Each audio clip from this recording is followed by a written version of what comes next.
Hello everyone, स्वागत है आपका आपके यूट्यूब चैनल एम रेलवे में। तो आज हमारी कंप्यूटर लिटरेसी एमसीक्यू की क्लास नंबर 4 है। ठीक है, चलिए स्टार्ट करते हैं क्लास। और हाँ, कल मैंने ज़्यादा ही डांट दिया, आई एम एक्सट्रीमली सॉरी, मुझे बहुत ज़्यादा ही बुरा लगा उस बारे में। तो मैंने क्या किया है कि आप लोगों को MS वर्ड के जो शॉर्टकट कीज़ है, ठीक है, शॉर्टकट कीज़ इकट्ठा लिख कर दे दिए हैं। मतलब वो मेरे पास पहले से ही थे बट मुझे आज मिले वो। तो मैंने कहा कि ये तो गिफ्ट देना ही चाहिए बच्चों को, तो मैंने वो as a gift, apology gift मैंने आप लोगों को प्रोवाइड कर दिए मेरे टेलीग्राम ग्रुप पे। तो वहाँ से आप लोग डाउनलोड कर लेना। अराउंड 70 जो है वहाँ पे शॉर्टकट कीज़ आपको मिलेगा, 70 प्लस ही होंगे शॉर्टकट कीज़।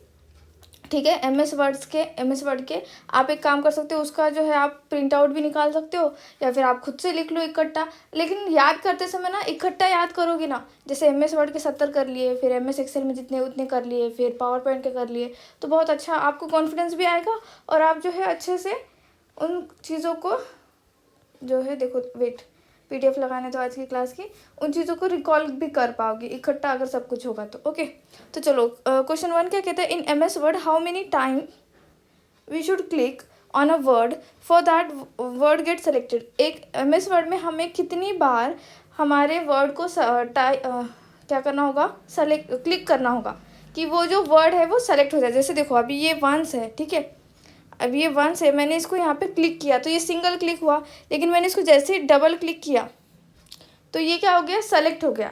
तो यहाँ पे राइट आंसर क्या होगा, ट्वाइस। अगर आपको 2 बार, अगर आप किसी भी वर्ड को सेलेक्ट करना चाहते हो तो आपको उसे 2 बार जो है क्लिक करना पड़ेगा। ठीक है, अगर सिंगल क्लिक करते हो तो क्या होता है, जैसे मैंने अभी जस्ट आपको कहा कि यहाँ पे अगर मैं सिंगल क्लिक कर रही हूँ तो क्या हो रहा है कि कर्सर की पोजीशन आ रही है वहाँ पे, है ना, वंस के पास क्या हो रहा है, कर्सर की पोजीशन आ रही है। और डबल क्लिक करते ही क्या होता है, वेट, डबल क्लिक करते ही वो वर्ड सेलेक्ट हो जाता है। ठीक है, next double click word select. अगर ट्रिपल क्लिक करोगे तो क्या होगा कि पूरा का पूरा जो पैराग्राफ है वो सेलेक्ट हो जाएगा। F8 की का बहुत ही यहाँ पे महत्व है। देखो F8 की अगर आप ट्वाइस प्रेस करते हो तो आपका वर्ड सेलेक्ट होता है, अगर आप उसे 3 बार प्रेस करते हो तो आपका सेंटेंस सेलेक्ट होता है, और अगर आप उसको 4 बार प्रेस करते हो तो एक पैराग्राफ सेलेक्ट होता है, और अगर उसे 5 बार प्रेस करते हो तो डॉक्यूमेंट सेलेक्ट होता है। तो आपको ऐसा क्वेश्चन बन सकता है कि F8 की को हम अगर 5 टाइम्स प्रेस कर रहे हैं तो क्या सेलेक्ट होगा, तो वो डॉक्यूमेंट सेलेक्ट हो जाएगा। ये क्वेश्चन बनते हैं, इसे हल्के में मत लीजिए, अच्छे से इसको करिए। ओके, क्वेश्चन नंबर 2 क्या कहता है, प्रिंट प्रीव्यू शॉर्टकट की क्या होती है। तो देखो Ctrl+P तो क्या होती है, ये प्रिंट की होती है ना, ये क्या होती है, प्रिंट की होती है। प्रिंट प्रीव्यू क्या होता है कि भाई प्रिंट करने से पहले आप देख रहे हो, जब आप कोई एप्लीकेशन भी डाउनलोड करते हो या फिर कोई एप्लीकेशन फॉर्म जब भरते हो तो प्रिंट प्रीव्यू का जो ऑप्शन आता है आप लोगों को, है ना, तो Ctrl+F2 क्या होता है, Ctrl+F2 प्रिंट प्रीव्यू बताता है। ठीक है, प्रिंट प्रीव्यू बताता है। प्रिंट प्रीव्यू समझ में आ गया कि प्रिंट आउट निकालने से पहले देखना चाहते हो कि भाई सब कुछ सही तो है या नहीं। ओके, नेक्स्ट Ctrl+F12 क्या है, किस चीज़ के लिए यूज़ करते हो, तो Ctrl+F12 जो है वो आप ओपन के लिए यूज़ करते हो। ठीक है, अगर कोई आपको डॉक्यूमेंट ओपन करना है तो आप Ctrl+F12 का इस्तेमाल करके इसे ओपन कर सकते हो। F12 से इंटरलिंक होकर बहुत सारे ऐसे आपके 3 ऐसे शॉर्टकट कीज़ है। मुझे ना अभी तो ये एक हो गया, 2 शॉर्टकट कीज़ मुझे कमेंट सेक्शन में कमेंट करके बताना। ओके, नेक्स्ट क्या है, in MS word to select multiple pictures in a document which shortcut key is use. तो देखो अब यहाँ पे ना बहुत सारे पिक्चर्स है, मल्टीपल पिक्चर्स है, और मैं चाहती हूँ कि मैं मल्टीपल पिक्चर्स सेलेक्ट करूँ।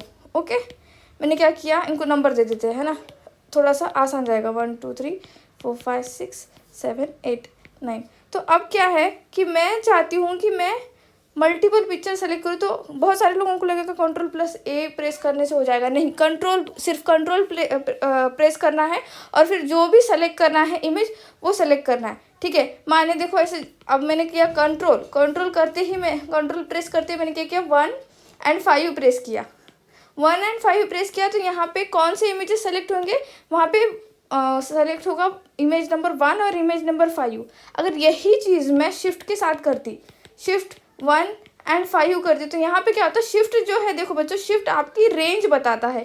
ठीक है, शिफ्ट आपकी रेंज बताता है, तो ये क्या करेगा कि फिर शिफ्ट 1 और 5 कर दिया तो 1 2 3 4 5 ये तीनों, ये चारों पाँचों भी जो है वो सेलेक्ट हो जाएंगे। ठीक है, शिफ्ट रेंज बताता है।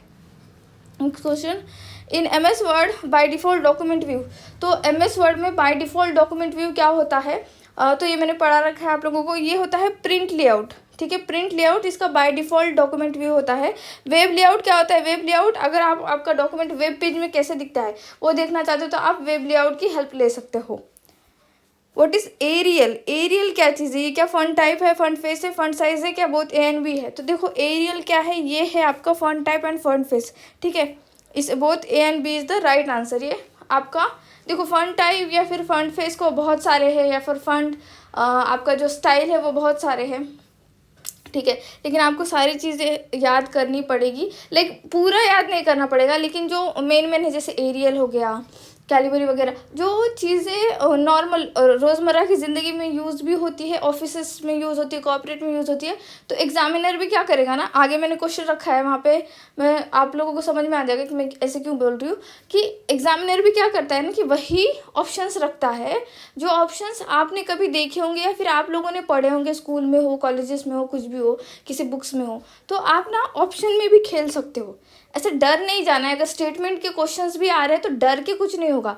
ऑप्शंस को देखो, ऑप्शंस को देखने के बाद लगेगा अगर मैंने पढ़ रखा है तो मैं इसे सॉल्व कर पाता हूँ, कर पाऊँगी, क्योंकि आप वहाँ पे कैलकुलेटेड रिस्क ले सकते हो। Okay, next question, word rap is use for. Word wrap क्या होता है? तो देखो मैंने ये पहले बता रखा है। अब क्या होता है देखो कि मैं यहाँ से लिखना शुरू कर रही हूँ। ओके, मैंने लिखना शुरू किया यहाँ से, अगर मेरा वर्ड रैप ऑन है तो क्या होगा कि तुरंत जैसे मैं यहाँ पहुँचती हूँ ये लाइन ख़त्म हो जाएगी और फिर दूसरी लाइन से लिखना मैं शुरू करूँगी। लेकिन अगर मेरा वर्ड रैप ऑन नहीं है, ऑफ है, तो मेरा जो है मैं लिखती जाऊँगी, पेज के बाहर हो जाएगा और फिर जब मैं एंटर प्रेस करूँगी तब वो इकट्ठा एक के बाद एक ऐसी लाइन आ जाएगी, ठीक है। तो ये मोस्टली हमारे जो लेखक होते हैं उनके लिए बहुत ज़्यादा उपयोगी होता है।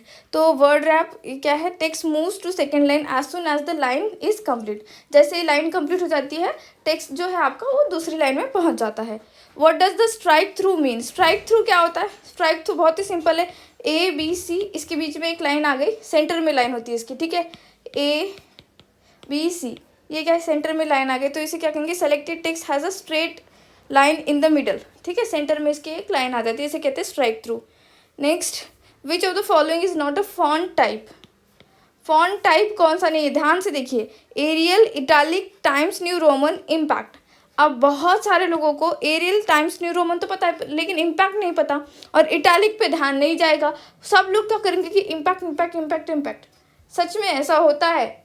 तो आपको ऑप्शंस बहुत दिल लगा के पढ़ने। तो भाई मुझे तो इतना पता है कि इटैलिक जो है वो फॉन्ट का टाइप नहीं, ठीक है। इटैलिक जो है वो फॉन्ट का टाइप नहीं है, बट इम्पैक्ट का मुझे पता नहीं है। लेकिन आप यहाँ पे कैलकुलेटेड रिस्क लेके इटैलिक ही क्लिक करोगे, क्योंकि इटैलिक ही सही आंसर है। भाई देखो ना, आप लोगों ने इटैलिक कहाँ पढ़ रखा है?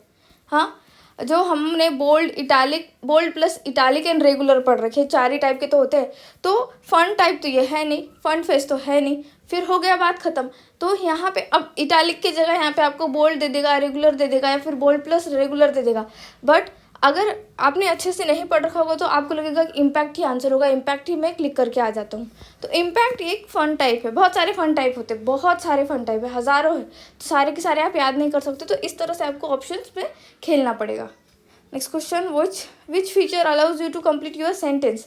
अब मैंने सेंटेंस लिखना शुरू किया। ईमेल में बहुत ज़्यादा होता है ऐसे कि थैंक्स, जैसे मैंने लिखा कि आगे का आ जाए थैंक्स एंड रिगार्ड्स करके, ऑटोमेटिकली आ जाता है। तो आप जैसे ही क्लिक कर देते हो सामने, वो ऑटोमेटिकली जाए फिल हो जाता है, पूरा का पूरा फिल हो जाता है। तो इसे क्या कहते हैं? इसे कहते हैं ऑटो कंप्लीट, ठीक है। कि आपका सेंटेंस कंप्लीट करने के लिए वो खुद से सजेशन दे रहा है, कंप्यूटर खुद से सजेशन दे रहा है, इसे कहते हैं ऑटो कंप्लीट।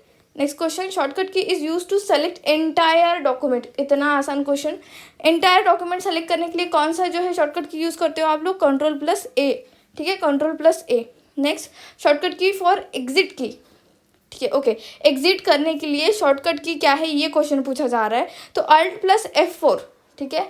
एग्जिट करना है आपको, डॉक्यूमेंट से एग्जिट करना है तो आप प्रेस करोगे Alt+F4, okay. Next question, how many inch is 72 point is? तो मैंने आपको क्या लिखा के दिया है कि 1 पॉइंट क्या होता है? 1 point is equal to 1/72 inch, है ना, 1/72 इंच। अब ये क्या बोल रहा है कि 72 पॉइंट क्या कितने होता है? तो भाई ये तो सिंपल है, ये 1 इंच होता है ना, ये इधर ले लिया तो ये 1 इंच बचा, तो 1 inch is the right answer, मतलब 1 inch is the right answer. For binding a document which margin is use, हाँ कल मुझे एक बच्चे ने कहा था कि मैम 5 टाइप की मार्जिन होती है ना, left, right, top, bottom and then आपका गटर मार्जिन। जी हाँ होती है, बट यहाँ पे देखो क्या होता है ना कि एग्जामिनर आपके साथ इसी तरह से खेलता है।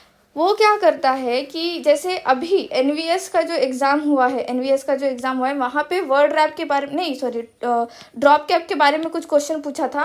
मुझे एक बच्चे ने बताया था ड्रॉप कैप के बारे में क्वेश्चन मैम ऐसा था कि ड्रॉप कैप में कितनी लाइंस होती है, कितनी लाइंस वो कवर करता है। तो ऑप्शन में 3 भी था, 10 भी था, 1 भी था और पता नहीं दूसरा कौन सा ऑप्शन था, बट उन्होंने क्या किया कि 10 क्लिक करके आए। वो गलत है। क्यों गलत है? देखो आप इसके बारे में ना ऑब्जेक्शन भी ले सकते हो, बट आपका ऑब्जेक्शन रिजेक्ट हो जाएगा। क्यों, मैं बताती हूँ। यहाँ पे इस बंदे ने ड्रॉप कैप के कितने लाइन यूज़ होते हैं, तो आपको 3 क्लिक करना है, क्योंकि ये बाय डिफ़ॉल्ट होता है। क्या होता है? ये बाय डिफ़ॉल्ट होता है। अनटिल एंड अनलेस वो बता नहीं रहा है कि भाई मैक्सिमम कितनी लाइंस, तो फिर 10, मिनिमम कितने लाइन, तो फिर 1, है ना। समझ में आ रहा है आप लोगों को? तो इसमें यहाँ पर भी सेम है कि अगर अनटिल एंड अनलेस आपको पूछ नहीं रहा है कि बाइंडिंग के लिए कौन सी मार्जिन यूज़ करते हो, तब तक आपको 4 मार्जिन ही क्लिक करना है। अगर हाँ ऑप्शन में 5 हो रहा है, ठीक है, ऑप्शन में 5 होगा तो नहीं, मैंने तो दे दिया था, लेकिन एग्जामिनर नहीं देगा क्योंकि ऑब्जेक्शन ले सकता है बच्चा। लेकिन अगर ऑप्शन में 5 हो रहा है, ठीक है, और किसी भी तरह की कोई भी चीज़ नहीं बता रखी है, तब जो है देखो स्पेशल केस में होता है कि स्पेशल केस में वो बता ही देगा कि भाई गटर जो है ये किस लिए यूज़ करते हैं, बस दैट्स इट। अगर नहीं बता रखा है तो 4 ही आपको क्लिक करना है। ओके, तो कल के क्वेश्चन में ये प्रॉब्लम आया था। तो गटर मार्जिन जो है ये आपकी बाइंडिंग के लिए यूज़ करते हैं। आप जो बुक बाइंडिंग होती है ना, इस साइड में हम जो है मार्जिन इसके लिए छोड़ते हैं। वैसे गटर की जो मार्जिन होती है 2 टाइप की होती है, टॉप मार्जिन और इसकी लेफ्ट की मार्जिन, ठीक है। लेकिन हम ज़्यादातर तो लेफ्ट मार्जिन ही यूज़ करते हैं। अब आपकी बुक भी देख लो ना, वो लेफ्ट साइड से ही तो बाइंडिंग होती है। कभी देखा है कि आपने उसको ऊपर से बाइंडिंग हो रही है? वो बहुत सारे स्पेशल केसेस में होते हैं, जैसे ड्राइंग बुक वगैरह हो गया, तो वो मंडला ड्राइंग की वगैरह, जो मैंने तो नॉर्मली मंडला ड्राइंग में ही देख रखी है। मेरी ड्राइंग बुक की अपर मार्जिन है, ठीक है, मतलब जो गटर मार्जिन रखी है वो टॉप साइड पर रखी गई है, ठीक है। Next, in MS word paragraph can align in how many type. तो देखो ये पैराग्राफ की अलाइनमेंट की बात कर रहा है, इंडेंट की अलाइनमेंट की बात नहीं कर रहा है, तो कंफ्यूज नहीं होना है। पैराग्राफ की अलाइनमेंट 4 टाइप की होती है। कितने? 4 टाइप की, लेफ्ट, राइट, और फिर इसका होता है कि भाई सेंटर में होता है, और फिर जस्टिफाई, ठीक है। लेफ्ट, राइट, सेंटर और जस्टिफाई। सेंटर किस लिए यूज़ करते हैं हम अलाइनमेंट? पोएम वगैरह लिखने के लिए जो है इसकी यूज़ किया जाता है, इस अलाइनमेंट का यूज़ किया जाता है। Next, in MS word orientation of pages. तो MS वर्ड में ओरिएंटेशन क्या होता है पेज का? क्या वो पोर्ट्रेट होता है, क्या लैंडस्केप होता है? तो बोथ होता है, बोथ 1 और 2।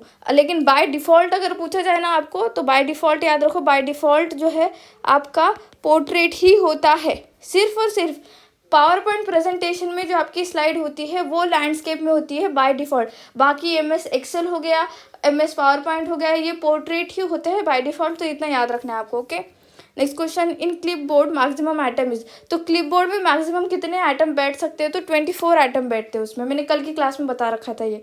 Next question, the feature in which synonyms and antonyms are found is called. तो इसे कहते हैं थेसोरस, ठीक है, थेसोरस। क्या कहते हैं यार, प्रोनाउंसिएशन क्यों नहीं आ रहा है इसका? थेसोरस।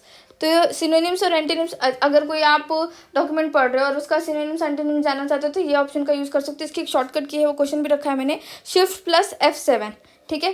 थेसोरस की शॉर्टकट की है Shift + F7। अगर प्रोनाउंसिएशन गलत हो रहा है तो I am extremely sorry. Okay, चलो इतने क्वेश्चन थे। Thank you so much for watching. Please subscribe my channel, share this video, like this video and please keep revising. Thank you.